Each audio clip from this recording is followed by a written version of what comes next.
Bonjour et voici un petit tutoriel sur comment préparer sa trousse à pharmacie.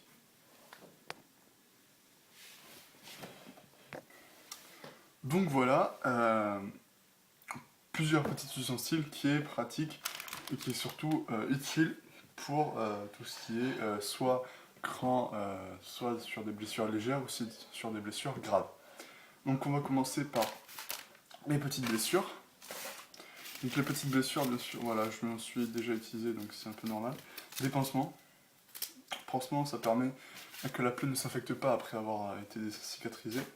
Des lingettes désinfectantes, donc ça permet de ne pas avoir une bouteille de mercurochrome ou de désinfectant à portée de main, donc ça permet, voilà, d'avoir ça.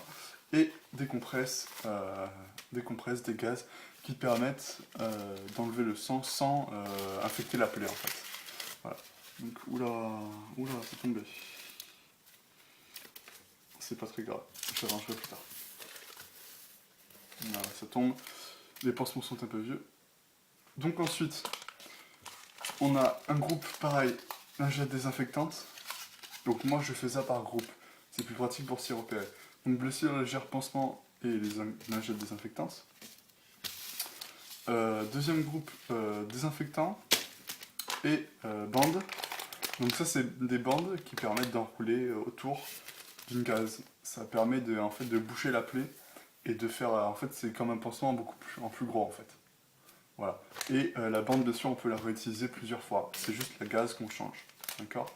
Donc la gaze, encore une fois la gaze c'est un coton mais qui a été désinfecté. Voilà. Donc ensuite on a le bandage, ça c'est un bandage double. Donc le bandage double ça va permettre à la personne en fait de par exemple, je sais pas, si on a quelque chose à protéger, pas une blessure, parce qu'à ce moment-là on mettrait une gaze, ou quelque chose comme un coup, ou je sais pas moi, une brûlure ou autre chose, on va utiliser ça. Alors je vous conseille de prendre un peu de cicatril, ça permet de cicatriser la plaie, mais de prendre ça et de l'enrouler autour de la plaie, donc que ce soit sur la jambe, hein, ça permet de l'enrouler, de la protéger du soleil, de toute agression naturelle ou autre. Ça, des gants, c'est surtout de la prévention, c'est quand vous faites ça sur quelqu'un que vous ne connaissez pas. Je vous rappelle qu'il y a des maladies qu'on peut utiliser par le sang, ou tout simplement si vous avez perdu du sang, ou je sais pas moi, ou si vous pouvez pas vous laver les mains, je vous conseille ça. Bien sûr, bien se laver les mains avant de faire ça. Si on peut pas se laver les mains, utilisez des gants. Les gants sont utilisables qu'une fois, d'accord? Utilisables qu'une fois. Dès que vous les utilisez, vous les changez, d'accord? Je vous conseille de les mettre dans une pochette plastique, comme ça, tout ce qui est microbe ne pourra pas rentrer dedans. Donc voilà. Et ensuite, ça c'est quelque chose que j'ai acheté, très franchement je m'en servirai pas, je pense pas, mais c'est pour les autres personnes. C'est un masque de bouche à bouche, donc si on l'ouvre je vais vous montrer. Hein. Un masque, oups, voilà, comment casser son matériel. D'accord.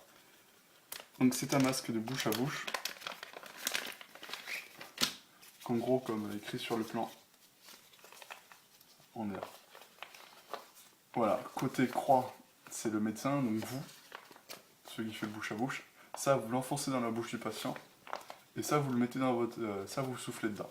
C'est très simple, c'est au cas où, si c'est une personne que vous n'avez pas, en qui vous n'avez pas entièrement confiance au niveau des microbes, ça vous permet à vous d'être confiant et de lui faire du bouche à bouche en toute confiance. Donc très franchement, je n'en vois pas trop l'utilité. Bon, c'est sûr que si quelqu'un craint, il viendra plus vite au fait et viendra vous faire du bouche à bouche directement. Donc voilà, j'oublie ça, juste le ciseau qui permet de couper les gaz, les bandages ou tout ce que vous voulez, c'est toujours très important un ciseau. Et une pince à épiler aussi. Une pince à épiler par exemple en été, vous faites piquer je sais pas, par un oursin dans l'eau, hop, c'est toujours pratique d'avoir une pince à épiler sur soi. Donc voilà, je vous souhaite, c'est la fin de ce petit tuto, je vous souhaite une bonne vacance et je vous souhaite surtout de ne pas utiliser cette trousse à pharmacie, de passer de très bonnes vacances en ce qui concerne voilà, vos vacances. Et moi je vous dis au prochain tuto et au revoir.